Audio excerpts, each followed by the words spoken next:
بعد فاعوذ باللہ من الشیطان الرجیم بسم اللہ الرحمن الرحیم یا ایہا الذین آمنوا کتب علیکم الصیام کما کتب علی الذین من قبلکم لعلکم تتقون۔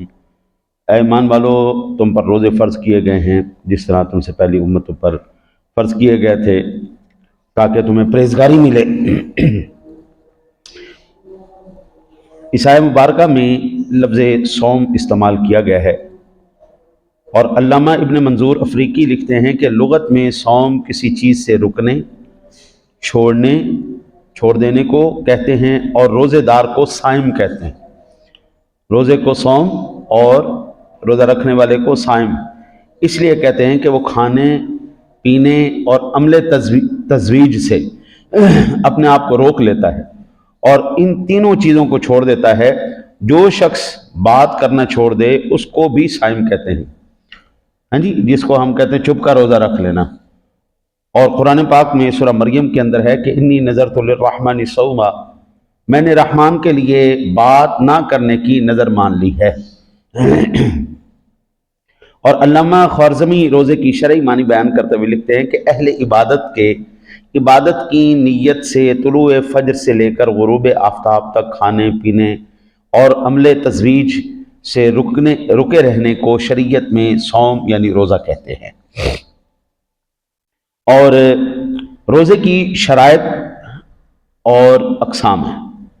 روزہ ایک قسم کا نہیں ہے، روزے کی شرائط ہے اور روزے کی اقسام۔ علامہ ابن حمام لکھتے ہیں کہ روزے کی صحت کے لیے نیت کرنا اور حیض و نفاس سے پاک ہونا یہ شرط ہے، بغیر نیت کے روزہ نہیں ہوتا۔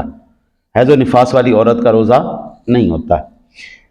تاہم اس کے ساتھ ساتھ روزہ دار کے لیے مسلمان ہونے کی بھی شرط ہے۔ ظاہر بات ہے، مسلمان ہوگا تو روزہ رکھے گا نہیں، تو ایک ایمان ہی نہیں، اسلام ہی نہیں، تو پھر روزہ کس بات کا۔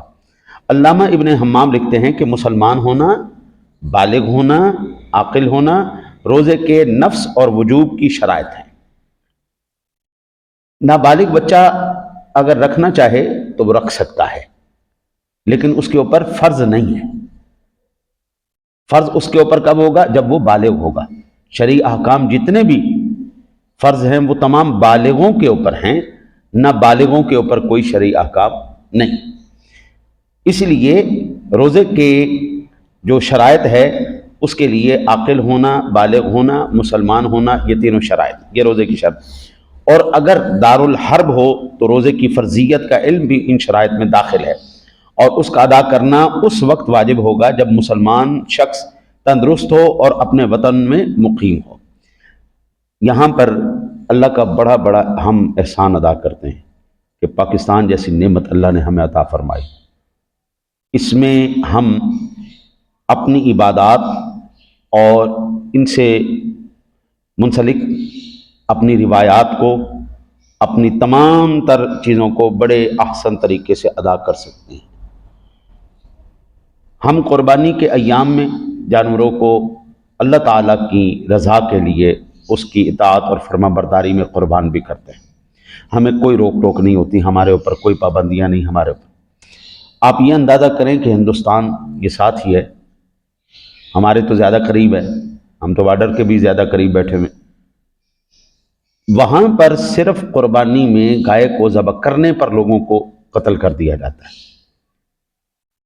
وہاں پر روزے دار مسلمانوں کے اوپر جو ظلم و ستم اور جان بوجھ کے ان کے روزوں کو خراب کرنے کے لیے صورتحال کو پیدا کیا جاتا ہے، انتہائی آزمائش ہے ان مسلمانوں کے لیے۔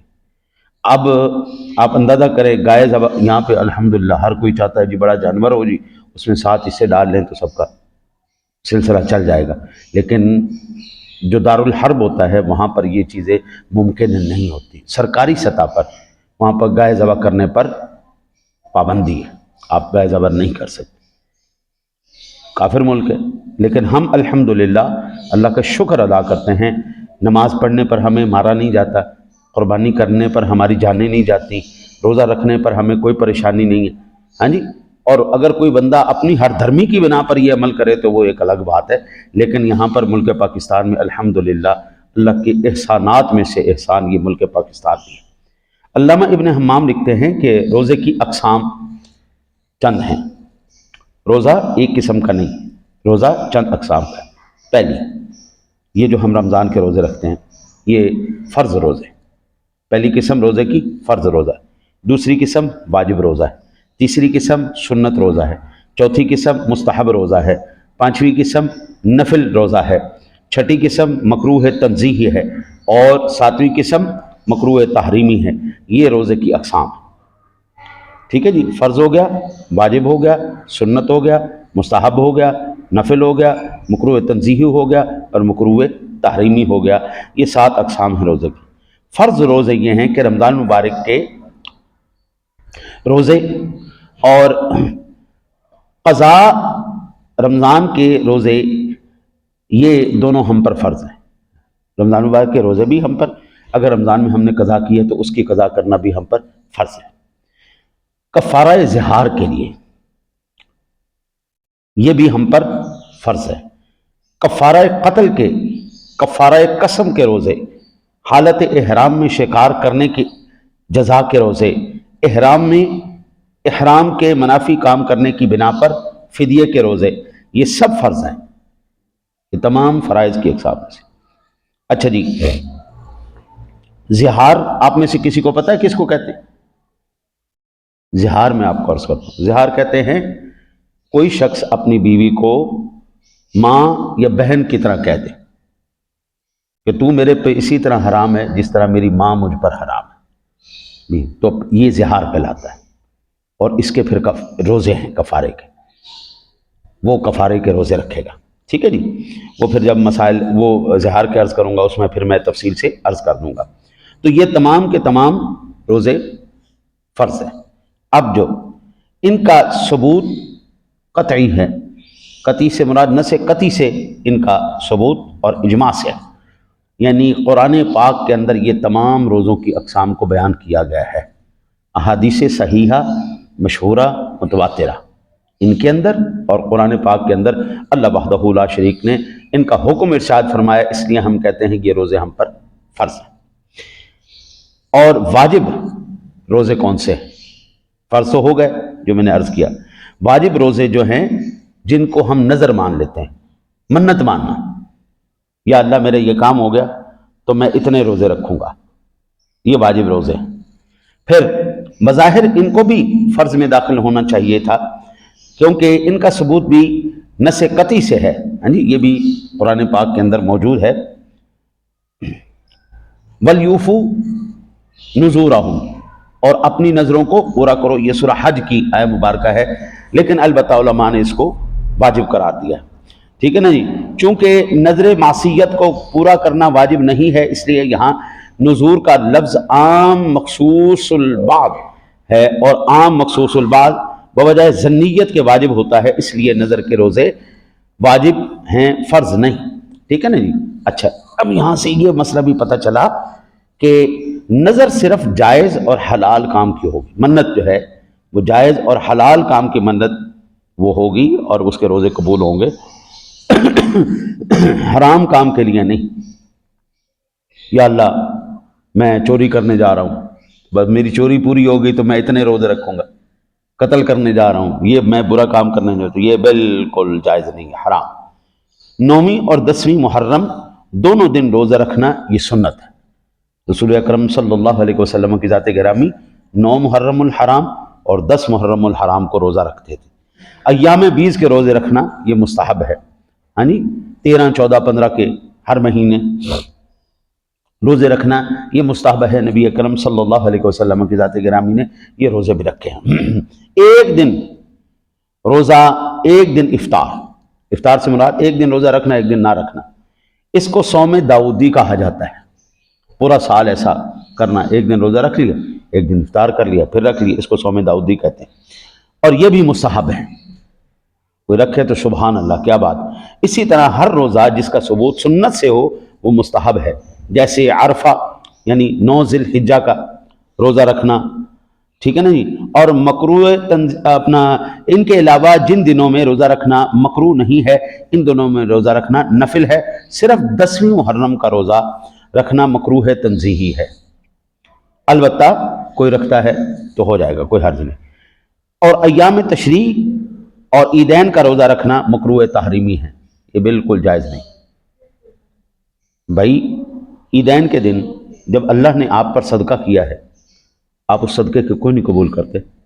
اللہ تعالیٰ نے آپ کو عید کے دن دی ہیں، یہ خوشیاں مناؤ بھائی، تو ہم کہتے ہیں نہیں جی اللہ ہمیں تیری خوشی قبول نہیں ہے نہیں۔ بعض ساتھی جو ہے نا جی، وہ سفر کے اندر بھی نماز کو پورا پڑھتے ہیں، وہ قصر نہیں کرتے۔ بابا اللہ نے تیرے اوپر صدقہ کیا ہے، مہربانی کی ہے، تخفیف کی ہے، آپ اتنے غالب آنے کی کوشش کرتے ہیں شریعت پر۔ ایک بات یاد رکھیں، شریعت پر کوئی ماں کا لال غالب نہیں آ سکتا۔ آپ اگر کوشش کریں گے تو شریعت کے پھر قانون اتنے سخت ہوتے چلے جائیں گے، اتنے سخت ہوتے چلے جائیں گے کہ آپ پھر ان کو پورا نہیں کر پائیں گے۔ سورہ بقرہ شریف کے اندر جب رب کریم نے بیان کیا نا جی، حضرت موسیٰ علیہ السلام کی امت میں ہو گیا قتل، اور وہ قتل کو حل کروانے کے لیے آئے اللہ کے نبی کے پاس، تو اللہ نے ارشاد فرمایا کہ ان سے کہو کہ ایک گائے ذبح کر دے اور ان کا مسئلہ حل ہو جائے گا۔ انہوں نے کہا کہ اللہ کے نبی بھلا قتل کا کیس گائے ذبح کرنے سے حل ہوگا؟ آپ ہمارے ساتھ مذاق کرتے ہیں۔ آپ نے فرمایا اللہ کی پناہ، میں نبی ہو کے مذاق کروں تم سے؟ میں مذاق نہیں کر رہا۔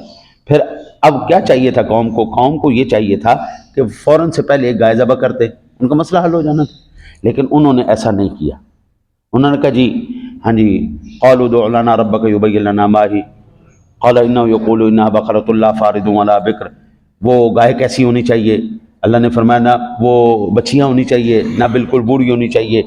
پھر ما لونہا، اس کا رنگ کیسا ہونا چاہیے؟ ہاں جی، اس کی کوئی خاص نشانی ہونی چاہیے۔